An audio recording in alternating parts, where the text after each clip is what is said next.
이 스데반 외 헌신 예배를 드리게 되어서 감사합니다. 기왕에도 여러 부서에서 많은 일들을 맡아 분에 넘치게 수고하시는 분들이지만 오늘 예배를 통해서 다시 한 번 더 마음을 새롭게 하시고 하나님 교회를 섬기는 귀한 사역자들, 귀한 집사들로서 어떤 마음 자세와 어떤 비전을 가지고 섬겨야 될지를 새롭게 설정해 보시는 귀한 날이 되시기를 바랍니다. 함께 예배드리는 모든 집사님들에게 성령께서 거기에 은혜 부어주시기를 간절히 바랍니다. 오늘 빌립보서에 있는 말씀을 읽었습니다. 빌립보서는 잘 아시는 것처럼 사도 바울이 로마의 감옥에 있을 때 빌립보 교회에 보낸 편지라고 해서 빌립보서라는 제목이 붙여지게 됐습니다. 이 빌립보 교회는 사도 바울과는 여러 교회들이 바울과 관계가 깊지만 가장 밀접한 관계를 가지고 있었던 교회가 이 빌립보 교회라고 보여집니다. 사도행전 16장 말씀에 보시면 그 바울 일행이 두 번째 전도 여행을 출발해서 어디로 가야 될지를 몰랐습니다.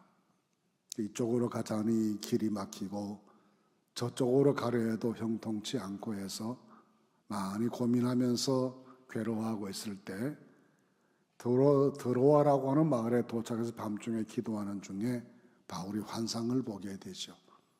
마게도니아 사람 하나가 서서 손짓하면서 빨리 와서 우리를 도와달라는 그 모습을 보고 하나님께서 우리를 마게도니아로 보내는 거다라고 판단을 하고 그곳으로 가기를 힘써서 마게도니아 지방으로 가게 돼 거기에서 사역을 시작하는데 그 첫 번째 세워진 교회가 빌립보 교회였습니다.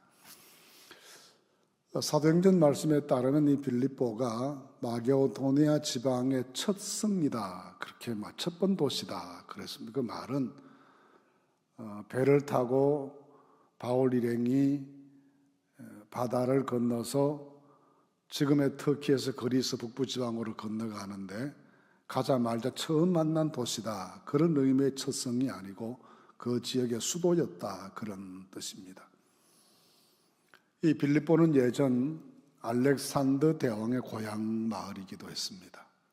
그래서 알렉산더가 이곳에서부터 꿈을 키우고 공부를 하고 그러고 난 다음에 필립 대왕의 뒤를 이어서 제왕이 되고 세계를 제패하게 되는데 그 알렉산더 아버지 이름이 빌립이었기 때문에 그 빌립을 기념하는 도시라는 의미에서 빌립보라고 부르게 됐습니다. 그만큼 굉장히 자부심이 강한 도시였고 역사가 깊은 곳이었고 한때 세계를 헬라화시켜 나가는 일에 가장 앞장섰던 도시라는 자부심과 긍지가 높았던 도시인데 이 도시에 바울이 복음으로 도전장을 내민 것이죠. 쉽지 않았습니다. 사도행전 16장 말씀에 보시면 점치는 귀신 들린 여자 하나를 고쳐주었다가 매 맞고 감옥에 갇힌 일도 기록되어 있고 그곳에서 밤중에 감옥에서 기도하고 찬송하다 공문이 열려 구사일생으로 살아나는 경험도 하고 이런 과정을 거쳐서 빌립보 교회가 만들어졌습니다. 빌립보 교회의 설립이라고 하는 것은 바울에게 있어서는 유럽 지역의 첫 번 선교 열매였습니다. 지금까지 터키 지역을 중심으로 선교 많이 했기 때문에 이곳으로 건너와서 유럽 지역에서 첫 번 세워진 교회가 빌립보 교회였기 때문에 굉장히 관심이 많고 애정이 깊었던 그런 곳이지요. 첫사랑과 같은 그런 교회였기 때문에 바울의 마음속에 이 빌립보 교회를 향한 깊은 생각이 늘 많았습니다. 근데 빌립보 교회 역시 이 바울에 대한 애정이 아주 깊었습니다. 어떻게 이 사도의 활동을 도울 수 있을까라는 것을 생각하고 필요한 것들을 돕기 위해서 어느 교회보다도 앞장서서 열심으로 도왔던 교회이죠. 그러다가 바울이 감옥에 갇혔다는 소식을 빌립보 성도들이 듣습니다. 어떻게 바울을 도울 수 있을지 근심하다가 가장 필요한 것이 감옥 생활 중에 잘 견뎌낼 수 있도록 헌금을 모금해 보내면 좋겠다 생각해서 모금을 했습니다. 그걸 들고 에바브로디도라고 하는 제자가 바울을 찾아 로마로 가게 됐습니다. 당시에 돈이라고 하는 게 오늘날처럼 무슨 수표를 들고 가는 것도 아니었지 않겠습니까? 다 동전이었겠죠. 꽤 많은 무게가 나갔을 터인데 빌립보에서 로마까지, 지금 그리스 북부 지방에서부터 이탈리아 남쪽의 로마까지 가는 길이 그렇게 순탄하지 못했을 겁니다. 더구나 돈을 가지고 가는 길이니까 얼마나 조심스러웠겠습니까? 전시만국 끝에 로마에 도착했는데 로마에 도착하자마자 이 에바브로디도 큰 병이 났습니다. 그러니 그를 보냈던 빌립보 교회에서는 야단 났습니다. 신부름 간 사람이, 돈 들고 간 사람이 돌아오지도 않고 연락도 없고, 요즘 같으면 뭐 핸드폰을 해봤으면 참 좋았을 텐데 그러던 시절도 아니고 사람이 와야 소식이 오던 시대이기 때문에 기다리다가 초조해지게 되었죠. 그러다가 병이 낫게 되어서 다시 에바브로디도가 빌립보로 돌아가게 되었는데, 돌아가는 그의 편에 빌립보 교회에 대한 감사의 편지를 기록해서 보내게 되는데 그 편지가 빌립보서입니다.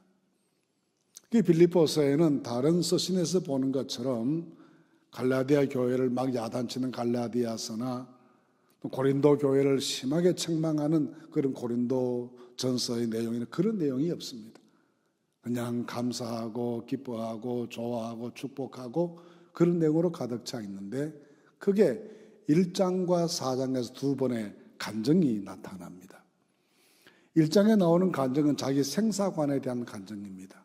내가 삶과 죽음 두 사이에 끼어 있는데 살아도 좋고 죽어도 좋다. 내가 살아서 내 아를 통해 하나님 영광 돌릴 수 있으면 살면 좋겠고, 죽어서 하나님께 영광되면 죽어도 좋다. 난 생과 사를 초월했다. 이미 그 단계를 넘어섰다고 이 생과 사에 대한 아주 숭고한 자기 신앙을 고백하는 그런 간증이 있습니다. 4장에 나오는 간증은 물질에 대한 생활고에 대한 간증이었습니다. 감옥 생활이 힘들었겠죠? 당시 성도들이 그렇게 넉넉한 사람들이 없었기 때문에 이 사도의 이 전도 사역을 뒷받침하기엔 넉넉지 못했을 겁니다.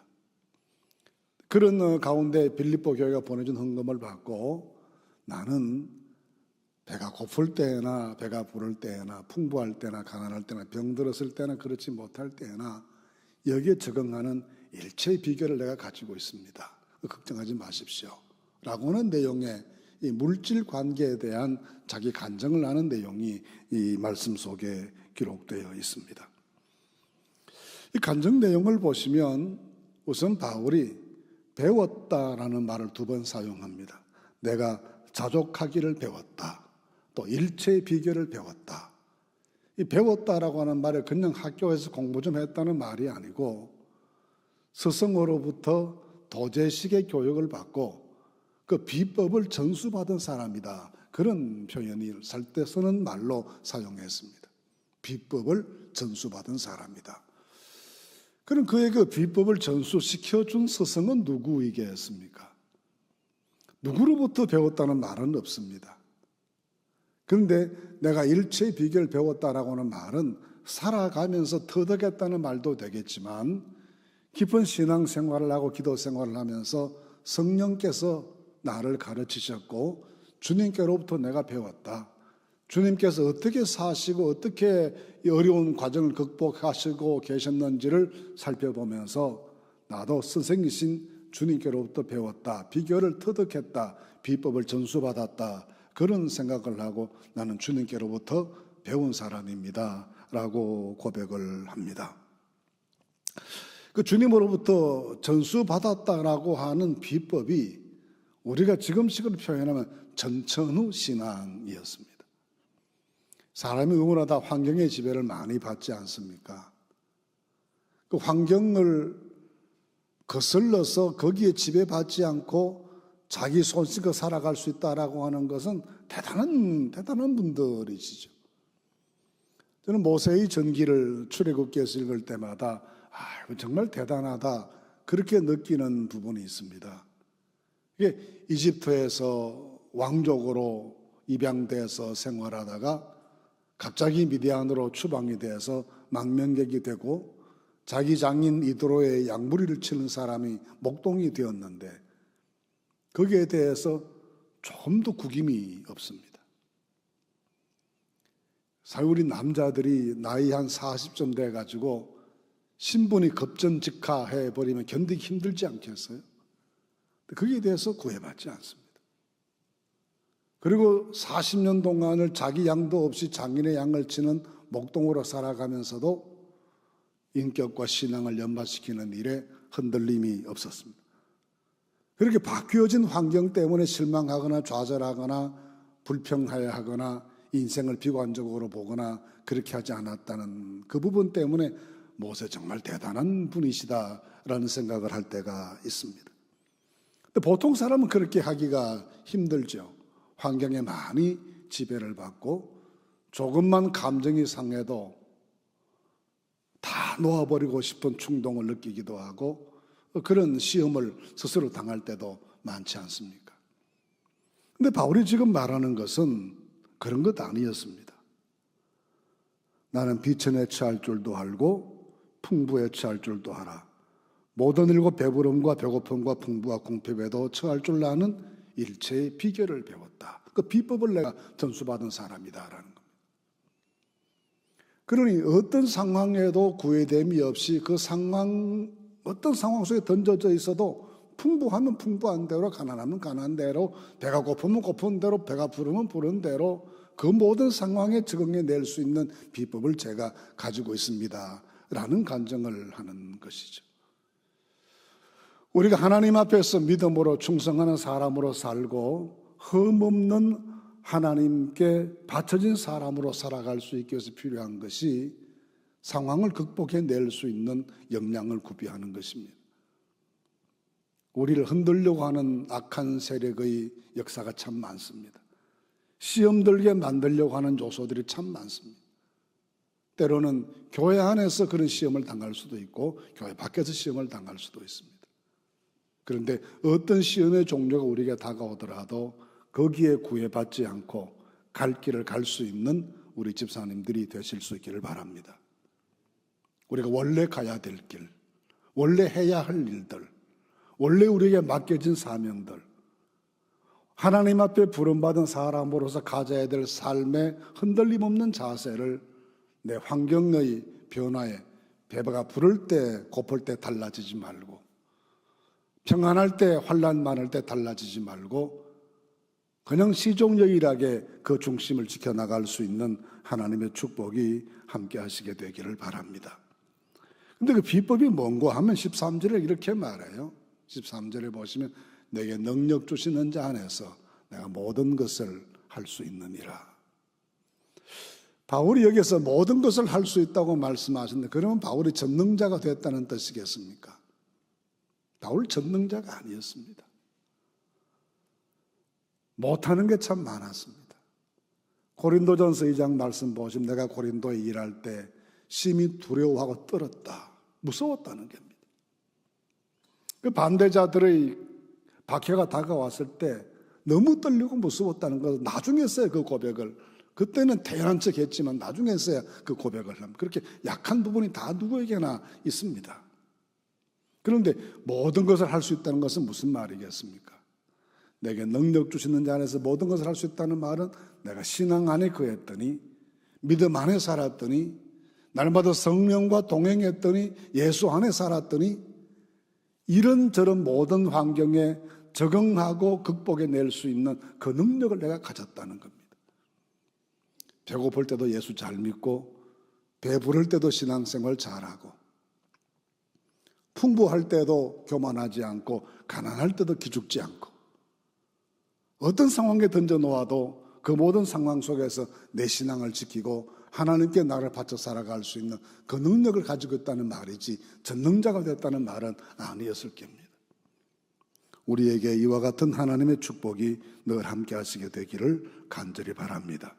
예수 안에 있는 전천후 신앙, 어떤 상황 속에서도 이겨낼 수 있는 그런 믿음의 삶, 이 삶이 이루어지게 되시기를 바랍니다. 두 번째 본문에서 생각하는 것은 빌립보 교회의 섬김에 대한 감사입니다. 말씀에 보시면 한 번 이렇게 어쩌다가 바울을 도왔던 게 아닌 것 같아요. 그래서 데살로니가 있을 때도 내가 한 번뿐 아니라 두 번이나 나의 쓸 것을 보내었다라고 했습니다. 이 데살로니가 전도는 빌립보 전도를 마치고 난 다음에 바로 바울이 갔던 곳이고 사도행전 17장에 기록되어 있습니다. 대체로 봐서 공개적으로 전도할 수 있는 기간은 3주간밖에 없었고 그 후에 얼마나 더 있다가 이 데살로니가를 탈출했는지 모르지만 야반 도주로 다시 탈출해서 베레아로 내려갔기 때문에 짧은 기간 동안 여기에 있었습니다. 근데 워낙 반대가 극심했기 때문에 특히 유대인들의 반대가 너무 극심했기 때문에 그 생활 대책이 이루어지지 못했습니다. 그때 빌립보 교회가 두 번씩이나 바울 일행의 생활을 위해서 헌금을 보내줘서 그거 가지고 생활했다라는 이야기입니다. 근데 고린도후서 11장 9절 말씀에 보시면 또 바울이 이렇게 말해요. 내가 고린도에 있을 때 여러분들에게 폐해를 끼치지 않기 위해서 내가 내 손으로 일을 했습니다. 그 말은 브리스길라 아굴라 가정에 들어가서 천막 만드는 일을 같이 했다는 이야기죠. 근데 그거 가지고 생활이 안 됐습니다. 또 교회를 세우고 목회를 하고 하는 일에 먹고 사는 것만 가지고 재정 문제가 해결되겠습니까? 여러 가지 필요가 있어야 되지 않겠습니까? 근데 그랬을 때 바울이 뭐라고 말하는가 하면 여러분들에게 말하지 않고 여러분들은 피해를 끼치지 않기 위해서 말도 하지 않았지만 사실은 마게도니아에서 온 형제들이 그때 나를 도와줬습니다. 라는 말을 고린도후서 11장 9절에서 그때 써야 합니다. 이 마게도니아에서 온 사람이 누구이겠습니까? 마게도니아 그리스의 북부 지방이요. 그 지역 안에 빌립보도 있고 데살로니가도 있습니다. 그러니 빌립보에서부터 고린도에서 수고하고 있었던 바울을 찾아 성도들이 내려왔고 그들이 도와주는 그 도움으로 고린도에서의 사역을 잘 감당할 수 있었다라는 겁니다. 그리고 이제 로마에 있습니다. 감옥 생활을 합니다. 또다시 빌립보 교회 성도들이 빌립보 사람들이 에바브로디도를 통해서 로마에 있는 바울을 찾아서 이 귀한 헌금을 전달하고 감옥 생활을 견뎌낼 수 있도록 위로하고 격려했다는 것입니다. 이것은 그들이 얼마나 애절한 사랑으로 사도를 살피고 돌보았는지를 우리에게 잘 느끼게 해줍니다. 좀 귀찮은 부담감 가지고 또 누군가에겐가 뭔가를 시혜를 베푸는 듯한 거만한 자세를 가지고 하는 게 아니었습니다. 우리가 해야 될 일을 우리가 하지 못하는데 사도께서 저 일을 하시는데 우리가 할 수 있는 그 무엇으로 최선을 다해서 섬기고 또 하나님의 사역에 참여한다는 마음으로 했을 뿐이지 이것이 개인적 인간적인 누구를 돕는다는 차원에서 된 일은 절대 아니었을 겁니다. 그 기여와 헌신과 섬김이 정말 아름답고 귀한 일이었습니다. 데살로니가 있을 때에도 고린도에 있을 때에도 로마에 있을 때에도 잊어버리지 않고 주의 종을 기억하고 그의 헌신과 수고에 참여하여 하나님 나라를 확장하는 일에 함께 동참하는 마음으로 이 어려운 섬김을 베풀었다라고 하는 것은 너무나 귀하고 축복된 일이 아닐 수 없습니다. 그런데 자기는 여러 차례 그런 도움을 받고 사랑을 받았지만 이 사랑과 섬김을 받으면서 이것이 도리어 빌립보 교회 성도들에게 큰 은혜가 되고 축복이 되기를 원하는 그런 마음을 가지고 이 섬김을 받았노라고 말을 합니다. 그래서 세 번째로 강조하는 것이 이 헌신과 섬김에 대한 하나님의 축복을 말씀하는 것인데 이것이 하나님께서 받으실 향기로운 제물과 같다라고 표현합니다. 레위기의 1장과 2장에 보시면 1장에는 번제에 대한 말씀이고 2장은 소제에 대한 말씀인데 번제를 드릴 때도 소제를 드릴 때도 꼭 제사를 설명하고 난 다음에 결론적으로 하는 말이 있습니다. 이는 여호와께 향기로운 냄새니라. 사실 그 짐승을 잡아서 제물을 잡아서 불태워서 드리는 제사인데 향기로운 냄새가 나겠습니까? 곡식을 갈아서 불태워 드리는 제사인데 향기가 나기가 쉽겠습니까? 향기가 잘 안 나겠죠. 그런데 그것을 바라보면서 성경은 이것이 여호와께 향기로운 냄새다라고 했습니다. 믿음으로 드리는 최선을 다한 제사였기 때문에 하나님께서 그 모든 제물을 기쁘게 받으셨다는 의미에서 향기로운 냄새니라, 그렇게 번제에도 소제에도 똑같이 표현하고 있습니다. 그 사실을 기억하면서 사도 바울은 이 빌립보 성도들이 하나님께 헌신하는 마음으로 바쳤던 이 모든 정성 어린 헌금에 참여하는 이 모든 일들이 하나님께서 기쁘게 받으시는 향기로운 번제물과 같고 소제물과 같다, 그렇게 해석한 겁니다. 우리 모든 집사님들의 헌신과 수고가 다 하나님께 상달되는 향기로운 냄새와 같은 제물들이 되실 수 있기를 바랍니다. 내가 몸으로 하는 봉사이든 내 지식으로 하는 봉사이든 물질로 드리는 봉사이든 어떤 섬김과 어떤 봉사이든지 간에 하나님께서 기뻐하시고 즐겁게 받으시는 아벨의 제물과 같은 그런 제물들을 날마다 주께 드리고 살아가는 축복이 꼭 함께 하시게 되기를 간절히 바랍니다. 그럴 뿐만이 아니라 그 다음 바울이 하는 말씀을 보시면 이 모든 것에 대해서 하나님께서 그리스도 예수 안에서 영광 가운데 그 풍성한 대로 너희 모든 쓸 것을 채우시리라 했습니다. 하나님께서 넘치도록 다 갚아주실 것이라는 점을 믿음 안에서 축복으로 말씀하고 있습니다. 하나님께서 모든 집사님들의 수고와 봉사에 대해서 넘치도록 채워주시는 이 은혜가 일생 함께 하시게 되기를 간절히 바랍니다. 이렇게 사도 바울은 열심히 수고하고 봉사하고 어느 교회 성도들보다 더 아름다운 헌신을 하고 있었던 이 빌립보 교회에 대해서 가르치는 것이 두 가지입니다.